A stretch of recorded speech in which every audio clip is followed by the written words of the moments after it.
નમસ્કાર મિત્રો, સ્વાગત છે તમારું આપણી આ યુટ્યુબ ચેનલમાં જેનું નામ છે ગુજરાતી જીકેની જમાવટ। તો વર્ષ 2025નું નવું વર્ષ શરૂ થઈ ગયું છે અને નવા વર્ષની શરૂઆતમાં જ વિવિધ રાજ્ય સરકારો દ્વારા તેના કર્મચારીઓ માટે નવા નિયમો સાથે જ મિત્રો પગાર પેન્શનની લાણી, મોંઘવારી ભથ્થાની લાણી વગેરે જેવા જે બાકી નીકળતા લેણા વગેરે આપવાનું જે છે તે સરકારો કામ કરી રહી છે।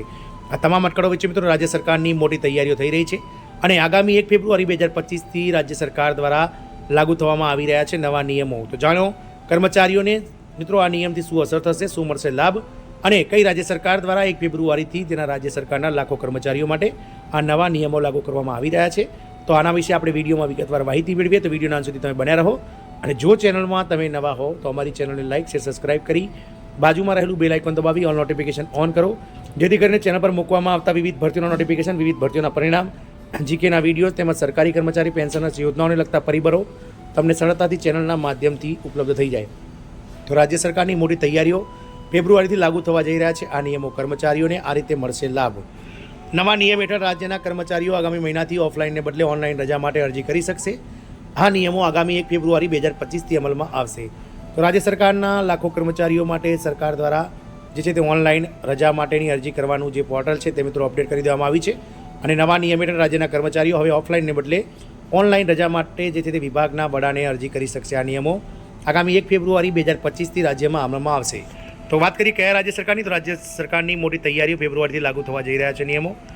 તો ઉત્તર પ્રદેશ રાજ્યની વાત કરીએ તો ઉત્તર પ્રદેશના સરકારી કર્મચારીઓ માટે હવે મહત્વના સમાચાર છે। રાજ્યની યોગી આદિત્યનાથ સરકાર દ્વારા હવે સરકારી કર્મચારીઓની રજા લેવાની પ્રક્રિયામાં ફેરફાર કરવા જઈ રહી છે।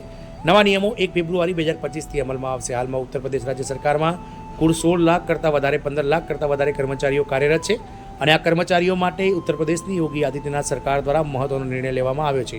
આ નવો નિયમ જે છે તે મિત્રો 1 ફેબ્રુઆરી 2025થી લાગુ થશે। રજા માટે હવે ઓફલાઈનને બદલે ઓનલાઈન અરજી કરવાની રહેશે। તો મળતી માહિતી મુજબ નવા નિયમ હેઠળ રાજ્યના કર્મચારીઓ આગામી મહિનાથી ઓફલાઈનને બદલે પોતાના જે તે વિભાગમાં કામ કરતા વડાઓને ઓનલાઈન રજા માટે અરજી કરી શકશે।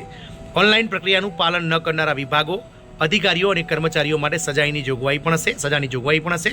તેનાથી 8.5 લાખ કર્મચારીઓને ફાયદો થશે। ઉત્તર પ્રદેશ રાજ્ય સરકારના વિવિધ વિભાગોમાં જે કામ કરતા 8.5 લાખ કરતાં વધારે કર્મચારીઓને હવે રજા બાબતને લઈ અને પોતાના વિભાગના વડા સાથે જે મિત્રો કલેશ થતો હતો, ઘણીવાર મિત્રો જે છે તે મિત્રો ઉગ્ર બોલાચાલી થતી હતી અને રજાઓ મંજૂર કરવામાં ન આવતી હતી, કારણ કે વર્કલોડ એટલે કે કામનું ભારણ હોવાથી આ લોકોને રજાઓ આપવામાં ન આવતી હતી। પરંતુ હવે ઓનલાઈન અરજી પ્રક્રિયા જે છે તે રજાઓની મંજૂર થતી હોવાથી અગાઉથી જે છે તે કર્મચારી ઓનલાઈન અરજી કરી અને રજા માગી શકે છે। તમે પોર્ટલની મુલાકાત લઈને તમારી રજા માટે અરજી કરી શકશો। નવા નિયમ મુજબ કર્મચારીઓએ 1 ફેબ્રુઆરી 2025થી ઓફલાઈન સિસ્ટમ સમાપ્ત કરવી પડશે અને ઓનલાઈન પ્રક્રિયાને અનુસરવી પડશે। કર્મચારીઓ હવે ઘરે બેસીને અથવા ઓફિસમાંથી ઓનલાઈન પોર્ટલની મુલાકાત લઈને તેમની રજા માટે અરજી કરી શકશે। રાજ્ય સરકાર ટૂંક સમયમાં આ અંગે વિગતવાર માર્ગદર્શિકા પણ બહાર પાડશે, જેમાં કર્મચારીઓને જણાવવામાં આવશે કે તેઓ કેવી રીતે ઓનલાઈન પોર્ટલ પર જઈને રજા માટે અરજી કરી શકશે। આમ ઉત્તર પ્રદેશ રાજ્ય સરકારના કર્મચારીઓ માટે 1 ફેબ્રુઆરી 2024થી 25થી જે છે તે મિત્રો નવા નિયમો લાગુ થવા જઈ રહ્યા છે। જય હિન્દ, અસ્તુ।